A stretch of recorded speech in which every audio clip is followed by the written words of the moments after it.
Real chess begins when you stop hanging your pieces. This video will show you 3 main ways you can create a hanging piece and will give you great tips to avoid creating hanging pieces, thus losing games.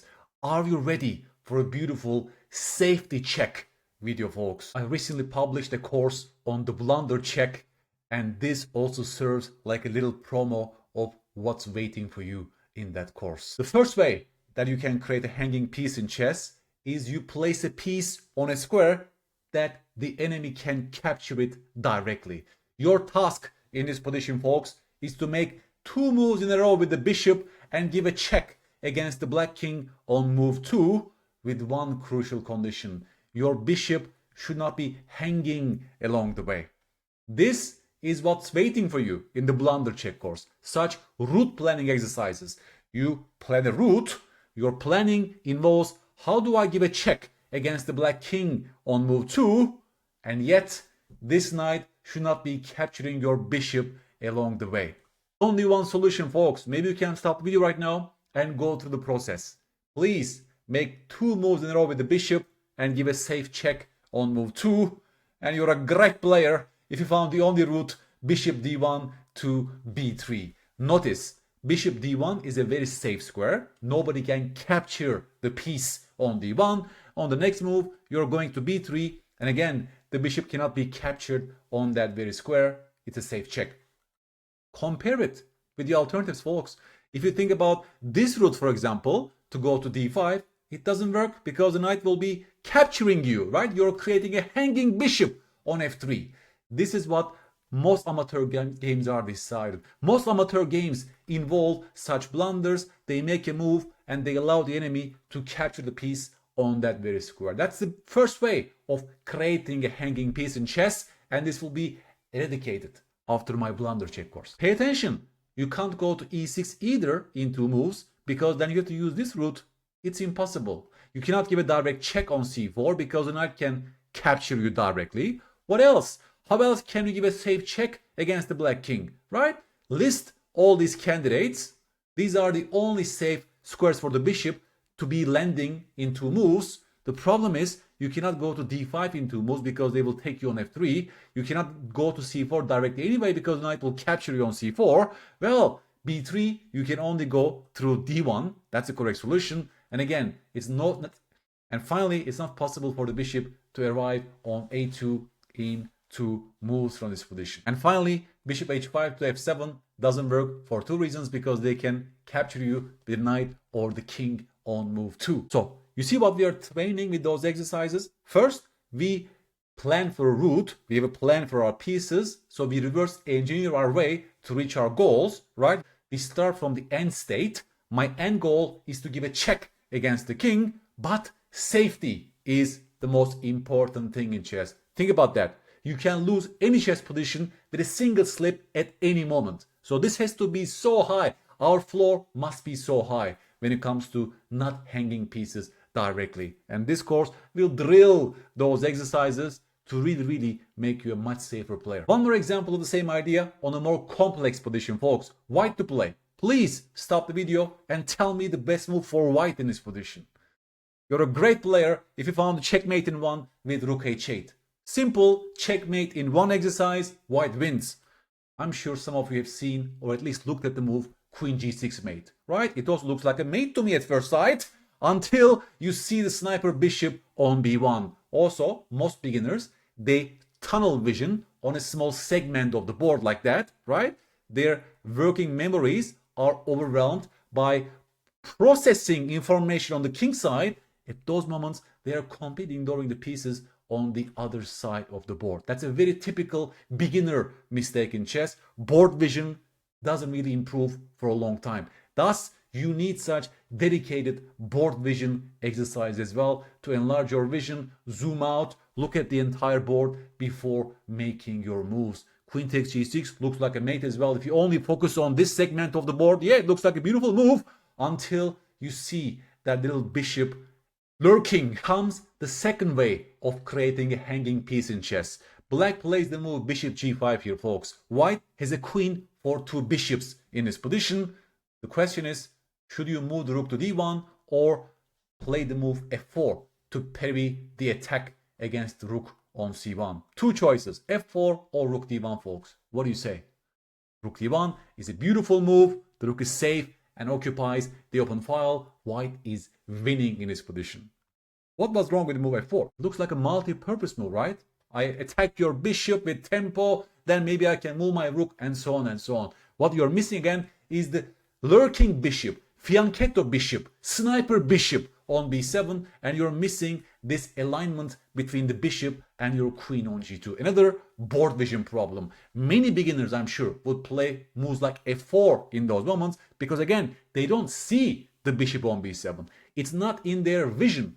Peripheral vision involves seeing objects on the corner, right, in the periphery. Since beginners' mind can get overwhelmed so easily, they are, again, only processing this attack on the rook, and they're only looking at this side of the board, right? It's not really possible for beginners to broaden their vision, zoom out, and notice those sniper pieces on the other side of the board. See how relevant your queen and the bishop location are for you to deal with this threat, right? It looks like an attack that you need to decide between f4 or rook d1. In fact, these things are so crucial as well. What kind of hanging piece creation is this move f4? It's not that you're placing your queen on a square that can be directly captured, right? It's different from what we just saw, but you move another piece or a pawn that exposes an attack of the enemy piece against your piece. Can you see it? That's a different way of creating hanging piece than what we just saw before. In some sense, that's a bit more complex, right? Because here it's not the queen that moves and becomes a hanging piece. It's a pawn that is moving, and suddenly it's your queen that is the hanging piece. So we need such board vision exercises to drill these exercises to fix this problem, folks. In my Blunder check course, there are dedicated chapters on seeing the snipers. That's the title, Seeing the Snipers chapter. You'll be fixing these processes.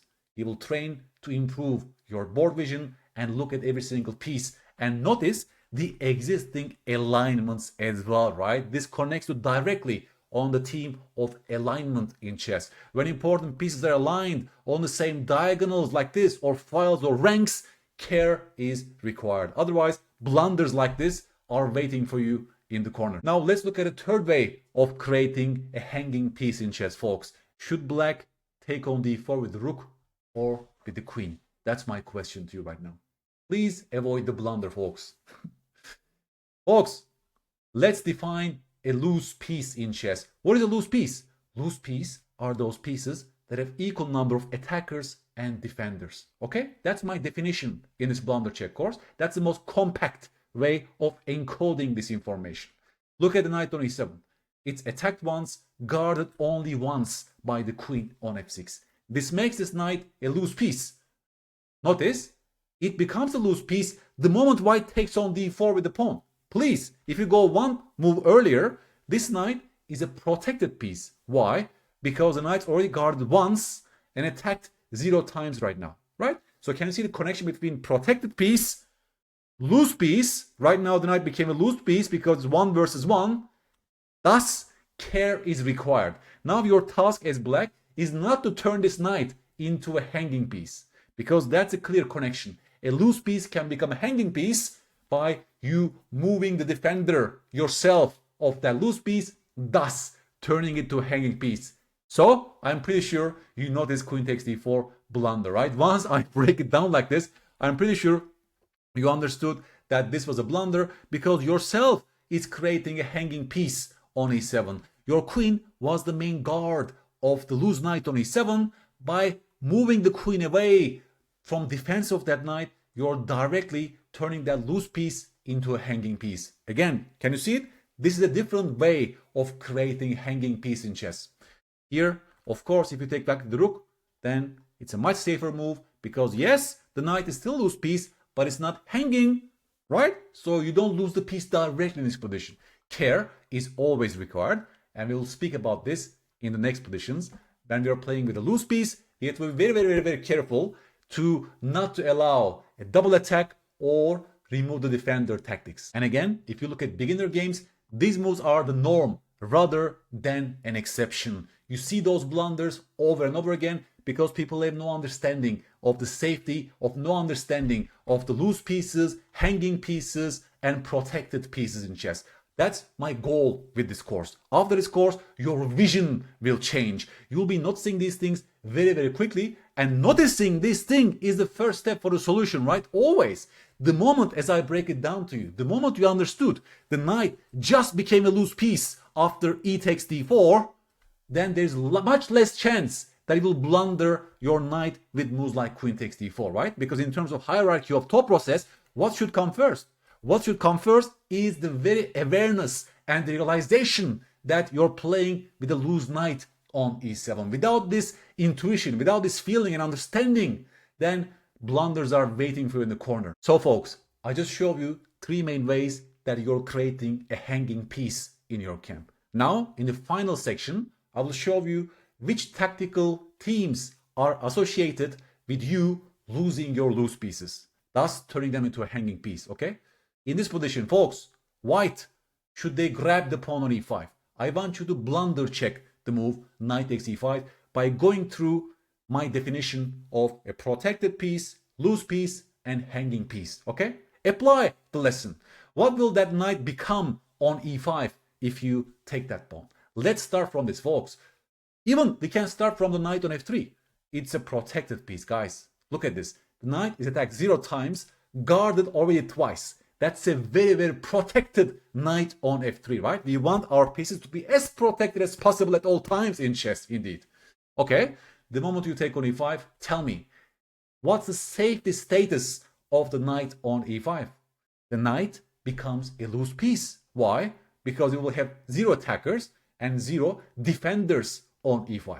That's the first step of avoiding the blunders in chess. Can you visualize? Only one ply deeper, folks. Visualize the knight on e5.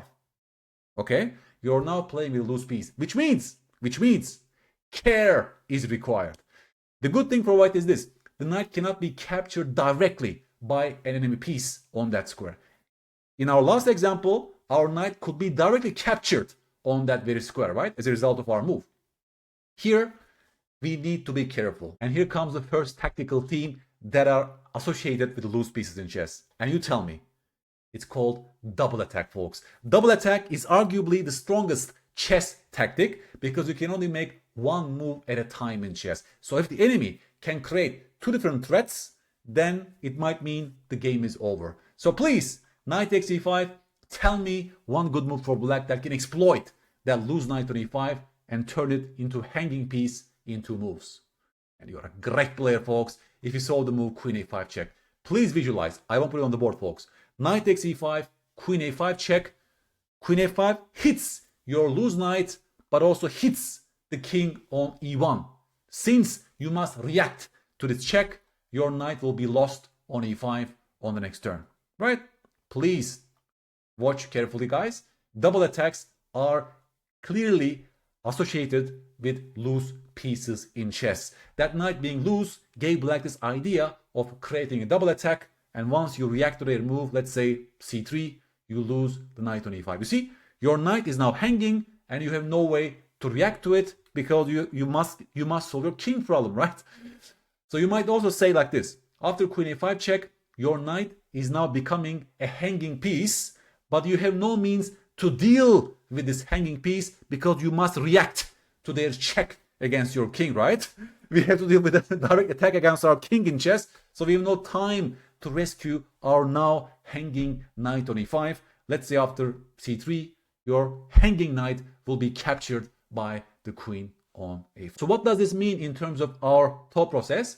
Whenever your move is creating a loose piece, you must be very careful in seeing double attacks by the opponent, right?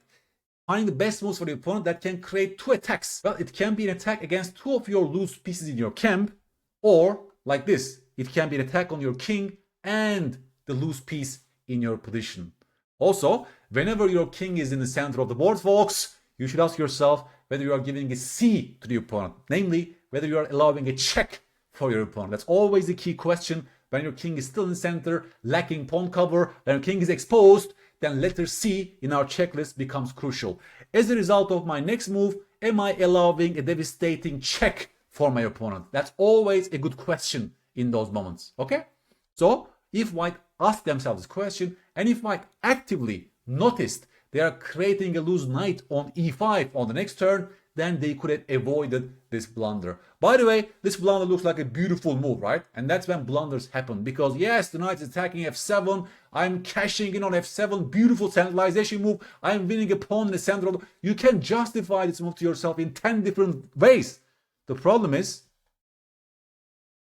it's not safe. The problem is, you're not trying to search for falsification of your moves. Wishful thinking kicks in. You try to find evidence that confirms your beliefs in life, but also in chess. To avoid blunders, you must have a scientific mindset. Yes, I'm seeing all the beautiful things behind knight takes e5, but what are all the bad things potentially behind the move knight takes e5? That's how you spot those blunders, folks. Here comes the second tactic associated with the loose pieces in chess. That's a beautiful puzzle, folks. Should white take on e5 with the bishop or with the knight in this position? Please take a stock, stop the video, evaluate, then tell me a clear answer and why the other one is a blunder, okay? Take your time. Folks, you're a great player if you found the only move, bishop takes e5 in this position. Bishop takes e5 also creates a loose piece because the bishop right now has one attacker and only one defender on that square, but there is no way for black to exploit this loose piece. Your king is very safe. They can't create a double attack and win something. They can't chase away your knight. That is the main defender of the bishop on e5. And on the next turn, you can even exchange those bishops with a check, thus rescue your piece. If they take your bishop, folks, you're still creating a loose piece on e5. Care is required, but there is no way for black to exploit the loose knight on e5 by a double attack or check, just like we saw in the last example, okay? It's a very safe capture to take back with the bishop in this position, and white has a small advantage here. So you must tell me now, guys, what's wrong with the other alternative? What is wrong with the alternative capture knight takes e5? It's your turn. Please stop the video and actively search for falsification, counter evidence that can refute the move knight takes e5, folks. First things first, please visualize. Knight takes e5 is also creating a loose piece, right? That knight on e5 itself becomes a loose piece. We'll have one attacker and only one defender on that square. Double attack doesn't work, but there's one more tactical theme that connects to loose pieces. Whenever one of your piece is tied down in guarding another loose piece, you must ask yourself whether the opponent can engage in a tactic called remove the defender. Remove the defender, folks. Now you tell me, after knight takes e5, what will black do to you to remove the defender on f4, right? Because your bishop becomes the main defender of the knight on e5. And you're exposing yourself to the move g5 at that moment, and that little pawn is attacking your bishop on f4. The bishop has no way to stay on this diagonal to defend your knight, and if you take that pawn, you're losing your knight on e5. Please visualize it, folks. No more moves, visualize. Knight takes e5, g5 is on the board. What should white play? The knight on e5 cannot move with the check against the black king, right? That's impossible. And the bishop cannot stay on this diagonal to guard the knight. Well, you're losing either the bishop or the knight on the next turn, right? It must be crystal clear, folks. Again, it's a good visualization exercise. Knight takes e5, g5. Please look at that position with crystal clear lens. Try to visualize it clearly and explain to yourself why that works for black. Why you have no response against the move g5, right? Very typical blunder. Knight takes e5, you should put 2 question marks on that move because you love the move g5 and the bishop is helpless in guarding the knight on e5, has to move, but then you lose the knight in this position with a completely lost position. By the way, these moves are called AWL according to Dan Heisman. Dan Heisman calls these little pawn moves to attack a larger piece AWL. Why? Because it means attack with something worth less, right? The pawn is worth less than the bishop. Thus, it's a beautiful way of attacking that piece. Why? Because the bishop must react to this attack by the pawn, right? Pawns are much cheaper than the bishops. So the moment you disturb the higher value piece with a lower value piece in chess, they must react to your attack. The bishop cannot sit still, right? Otherwise, they just lose the piece. So since you have a loose knight on e5, they can AWL the piece that is guarding that loose piece, forcing it to move, thus turning that loose piece to a hanging piece. Can you see how this connects to our episode today? By the way, folks, notice how every single detail matters. If the same position has arisen like this, with knight takes e5, g5 will not be so bad for white because the bishop still has room, right, to escape on this diagonal and still guard that knight on e5. You see how all these details matter? The first position was lost for us because the bishop was limited in mobility on that diagonal. But this case, it's much more safer. Again, going back to this initial position, folks, here after g5, the bishop has no way to retreat and still guard the knight. This was your homework position some months ago, folks. Most of you were correct when it comes to this.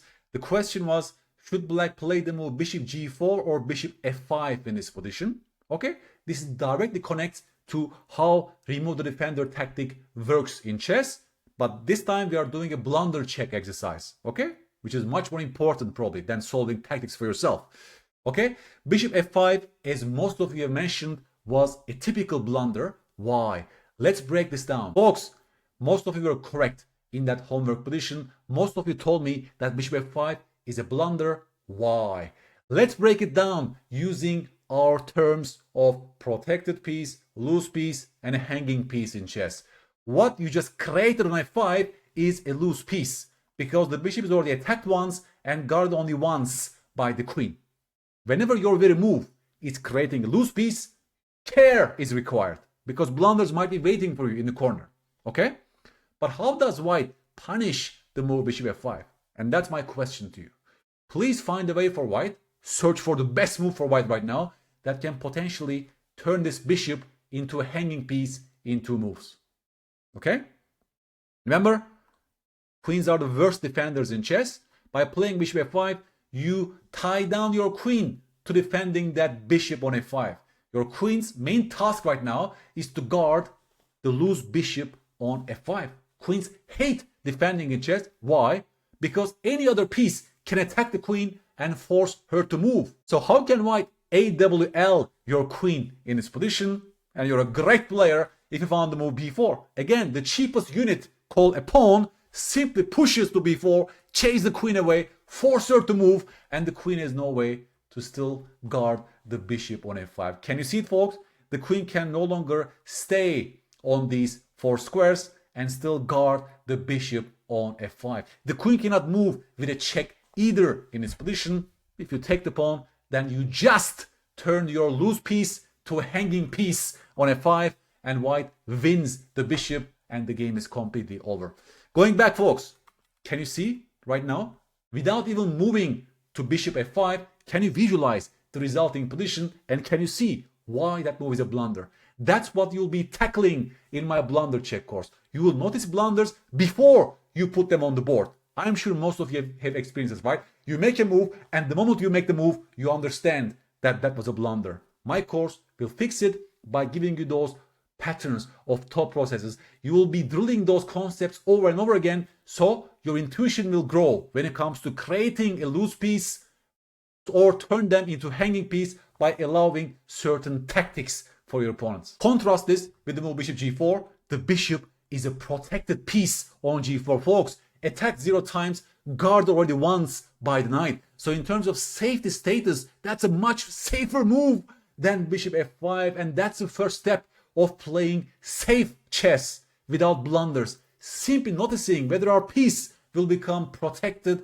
loose, or hanging on that very square. This will be your homework position, folks. A beautiful position. The knight on e4 is hanging right now, so you must choose a square for the knight.